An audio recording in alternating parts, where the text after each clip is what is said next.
বিসমিল্লাহির রহমানির রহিম। আসসালামু আলাইকুম রহমতুল্লাহি ওয়া বারাকাতুহু।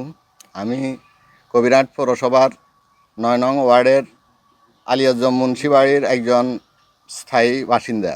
মাহফুজ, বেলাল, সুজন, বাবু, ইয়াসিন এদের সাথে পূর্ব শত্রুতার জের ধরে তারা আমারকে বিভিন্ন সময়ে বিভিন্নভাবে প্রাণনাশের হুমকি দিয়ে আসতেছে।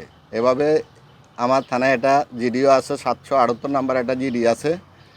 এমনকি তারা আমারকে প্রতিহত করার পরে এরপরে তারা এখানে আমার চলাচলের রাস্তা ব্যারিকেড দিয়ে তারা চলাচলের রাস্তাটা বন্ধ করে দিছে। এতে করে বাড়ির মানুষের যাতায়াতের ব্যবস্থা বিঘ্ন ঘটে। এমনকি এই কবিরহাট মডেল মাদ্রাসার শিক্ষার্থী প্রতিদিন সকালবেলা প্রায় ৫০-৬০টা ছেলে মেয়ে আসে, কোমলমতি শিশুরা আসে, তাদের আসার এখানে বিঘ্ন ঘটে। এমত অবস্থায় আমি স্থানীয় সমাজ প্রতিনিধিদের মাধ্যমে 7টা ডেট বসা হয়েছে। তারা এখন শেষ পর্যায়ে আসি বলতেছে আমরা সমাজ নামাজ মানি না, সমাজের কোনো বিচার আচার তারা মানে না, এই বলে তারা দীর্ঘ 6টা মাস আমার রাস্তাটা বন্ধ করে রাখছে।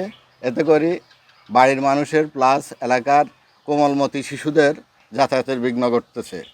এমতো অবস্থায় আমি স্থানীয় প্রশাসন, উপজেলা প্রশাসন, জেলা প্রশাসন, এমনকি আমি মাননীয় প্রধানমন্ত্রী পর্যন্ত এই রাস্তাটা সংস্কারের জন্য আবেদন করছি।